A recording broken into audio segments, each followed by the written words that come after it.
Payments have evolved over time. We've seen payments move from a barter system, where we have the exchange of goods and services as a form of currency, through to a physical representation of currency. Coins, notes, IOUs, even letters of intent, these sorts of things. And they've moved eventually onto the card payments that we know today. Those card payments really started with an identification process. The card would identify who you were to allow the merchant to charge you later on. So they were charge cards. But we've moved on to credit cards and debit cards, cards that actually facilitate a payment process somewhere in the back end. And we've seen those cards move from magnetic stripe cards through to chip cards, where the data was stored on a magnetic stripe on the card, through to actually digitizing the data, storing the data on an electronic chip so that data can be sent through during the payments process. When we talk about payments, there really needs to be a minimum of two parties involved. There has to be a person making the payment and a person receiving the payment. Now, usually in a currency point of view, these would be the only two people involved. You would hand cash over to somebody individually, and that would be the payment. But when we talk about card payments, we really need more people or more entities involved in this. So you need to have, for example, the bank of the cardholder and the bank of the merchant. So now in card payments, we have generally a minimum of 4 entities. You must have your cardholder, the customer. You must have the cardholder's bank, or the issuing bank, the bank that issues the card to the cardholder. You must have the merchant, the person receiving the payment, and you must have the merchant's bank.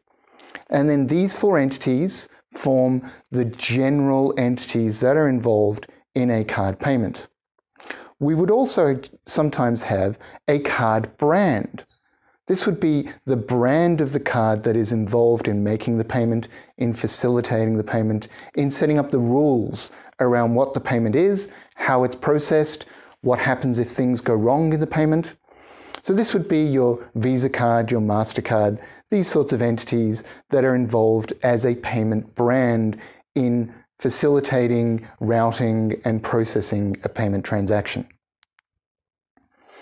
There might be even more parties involved as well. You might have, for example, a payment switch who routes transactions to different entities. You might have a payment service provider who's doing similar jobs in payments and generally would be used in an online payment context.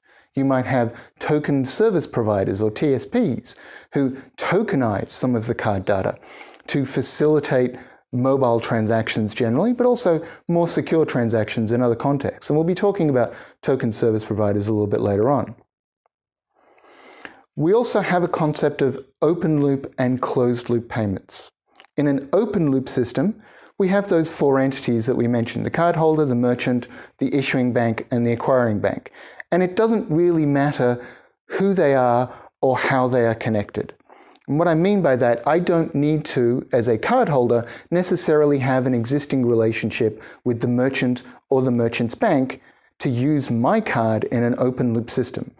The acquiring bank can accept the transactions regardless of what type of card it is. So this, once again, is very familiar to people who are used to Visa and MasterCard type transactions.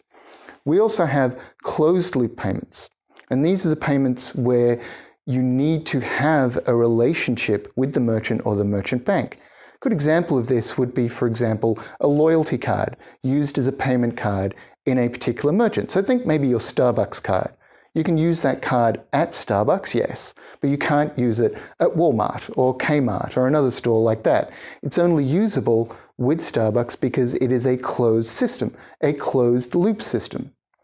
And we're seeing over time a lot of these closed loop systems being moved to open loop systems to allow for different card mechanisms to be used and give the customers choice and the ability to make decisions about how they pay. We're seeing this particularly in transport as a good example.